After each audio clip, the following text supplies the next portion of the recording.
நம்ம சேனலை சப்ஸ்கிரைப் பண்ணாதவங்க சப்ஸ்கிரைப் பண்ணுங்கள். கூடவே பெல் ஐக்கானை கிளிக் பண்ணிங்கன்னா நாங்கள் அப்லோட் பண்ணுற வீடியோவை நீங்கள் உடனுக்குடன் பார்க்கலாம்.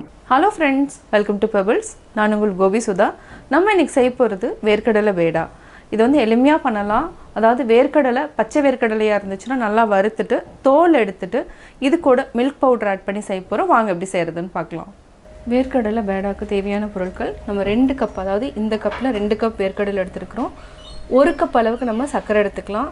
2 டேபிள் ஸ்பூன் மில்க் பவுடர் வந்து நம்ம எது வேணாலும் யூஸ் பண்ணிக்கலாம். அதாவது அமுல், நெஸ்லே எது வேணாலும் நம்ம யூஸ் பண்ணிக்கலாம். இதுக்கு 2 டேபிள் ஸ்பூன் அளவுக்கு நம்மளுக்கு நெய் தேவைப்படும். இப்போ எப்படி செய்கிறதுன்னு பார்க்கலாம். ஃபஸ்ட்டு வந்து நம்ம இதையை நல்லா ஃப்ரை பண்ணிக்கலாம், அதாவது ட்ரை ரோஸ்ட் பண்ணிக்கணும். இப்போ எப்படி செய்கிறதுன்னு பார்க்கலாம். நம்ம ஒரு பேனில் வேர்க்கடலையை வறுத்துக்கலாம்.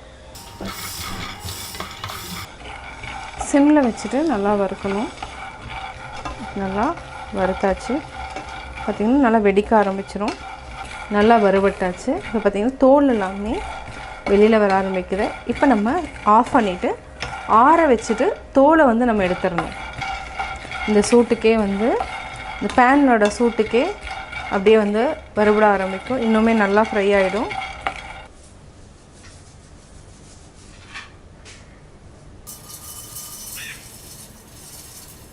வேர்க்கடலையோட தோலை வந்து நம்ம எடுத்துட்டோம். இப்போ அரைச்சி எடுத்துக்கலாம். நம்ம அரைச்சி எடுத்தாச்சு. இது வந்து கொஞ்சம் ஈரப்பதத்தோடு இருக்கும். இதை வந்து நல்லா உதுத்து விட்டுக்கலாம். கட்டி கட்டியாக இருக்கிறத வந்து எடுத்து விட்ருங்க. நம்ம உதுத்து விட்டுட்டோம். இப்போ நம்ம சர்க்கரை பாகு காய்ச்சிக்கலாம். நம்ம ஃபஸ்ட்டு சர்க்கரை போட்டுக்கலாம். அடுத்தது வந்து நம்ம இதிலிருந்து 1/2 கப் அளவுக்கு தண்ணி விட்டுக்கலாம். இது நல்லா கரையிட்டோம்.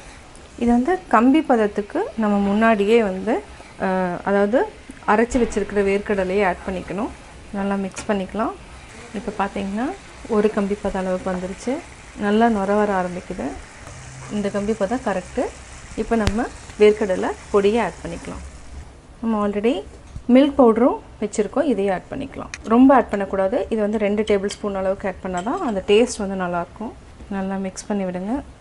கை எடுக்காமல் நல்லா கிளறி விடுங்க. இப்போ நம்ம ஒரே 1 டேபிள் ஸ்பூன் அளவுக்கு நெய் விட்டுக்கலாம். இதுக்கு ரொம்ப ஊற்றணும்னு அவசியம் இல்லை.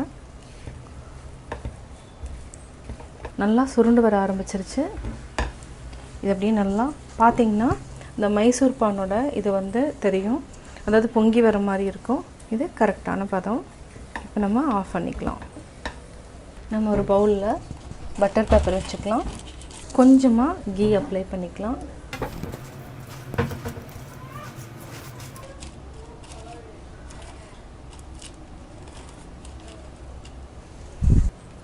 இதை நல்லா அப்படியே ப்ரெஸ் பண்ணி விடுங்க. இப்போ நல்லா செட் பண்ணிட்டோம். இது வந்து ஒரு 10 to 15 மினிட்ஸ் வந்து அப்படியே இருக்கட்டும். அதுக்கப்புறம் நம்ம ஸ்லைஸ் போட்டுக்கலாம். 15 minutes later. 10 மினிட்ஸ் ஆயிடுச்சு. இப்போ நம்ம எடுத்துக்கலாம்.